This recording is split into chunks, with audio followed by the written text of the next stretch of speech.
the problem that she was working on. And another thing to know about Zoya is that she's an extremely independent worker. I know that she would come to Bluestem for like days at a time, and she would just be on her laptop, and then I would come and check in on her in the next couple hours. She's like, oh yeah, I figured everything out, everything works. So I was like, okay, made my job pretty easy. And I think one place where Zoya really got to shine was when she completed her base project in like 1 week, and she really started working on modifications that started to let her creativity shine. Added around like 4 or 5 modifications. So I think Zoya's project ended up being really impressive, and I loved working with her. So here's Zoya. My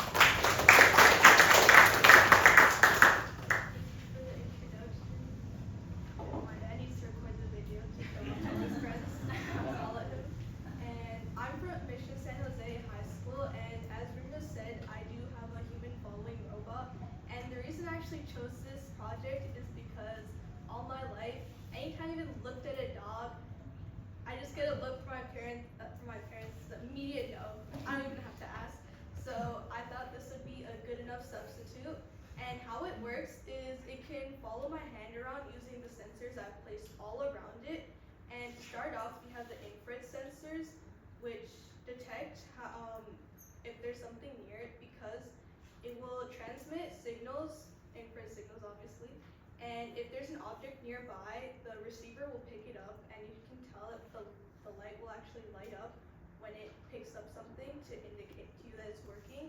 And one of the modifications I actually added, besides these two, I actually added these two, so the robot could detect me from anywhere around it. And this one is a similar sensor, but it has a different function in that I modified it to detect edges. So if there's no table under it, it will stop. So because I did test it on the table a lot of times, I'm too lazy to go into the ground. It would just stop immediately at the edge because it wouldn't detect anything to reflect back the signals to it, and that way it wouldn't fall off. And an interesting problem I did run into is that because we work on black tables, the infrared signals would actually not be reflected back, so I would have to work around this by using a cloth like this, or I did actually add tape because red can actually reflect the infrared waves back.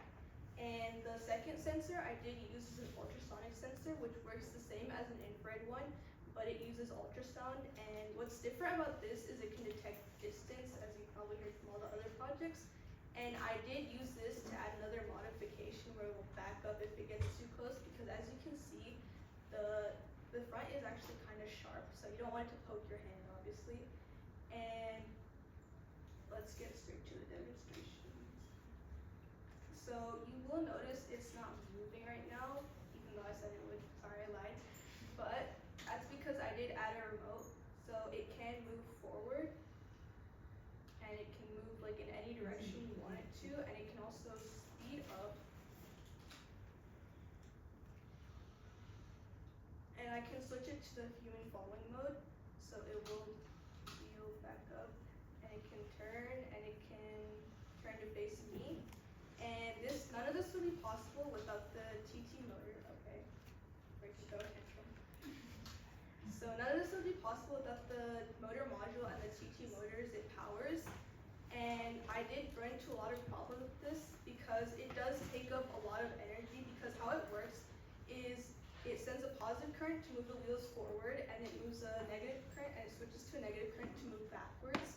And I did run into a lot of problems with this because it uses up a lot of batteries, and I did crash out more silently than some about my problems. But yeah, I did spend a lot of time. I probably spent the most time on this, but my simple solution was just adding another battery pack, which you might not be able to see from all the wires, but it's under the circuit board, so I can just quickly switch between the bottom one and the top one. And next up, as I did mention, there are a lot of wires, and this did cause a lot of problems because of how many modifications I added. So I did have to be careful with that. I did snap some of the motor wires because they are screwed on, but I did learn to overcome all these challenges. And the main thing I did face is I didn't know anything about coding or circuit building or even like putting screwdrivers or like working with the screwdrivers. So I did have to teach myself a lot of this, and I did learn a lot from my amazing instructor. I think I've learned a lot this summer, and I would like to use what I learned here to pursue other projects. And I am very interested in mechanical and electrical engineering, so I would love to use what I learned here to further pursue my passions. Thank you for listening. Any questions? Do you have to pick up after it, like you would in a real pet? Actually, that's the beautiful thing about it is you don't. Or what is the range of the infrared sensor? Because if it's sufficiently high, if you're like walking, can it follow you? I mean, if you walk slowly, yeah, I guess, because this is more so like to be closer to you, I'd like to say. So if you're like on the floor sitting with it, or like using it on a table, I like to call it a house pet, in that you don't need to walk around with it anywhere, because yeah. You should add some sounds to it as well. Some barking noises. I was kind of discouraged from using any sounds, not any booing, but I just am so nice. I saw a certain someone growing a little tired of all the noises, so I just thought I'd say it. And I think you had your hand raised. Oh, if you use sensors to detect motion, like what happens if there's like motion on both sides? So I did prioritize this with if-else statements. So the first priority is the edge. If nothing is detected below it, it will stop. And then the next is left, right, and then these back ones, I think it's left and then right again. So there's no like specific reason behind it. It's just like how I thought of it. Any other questions? Thank you for listening.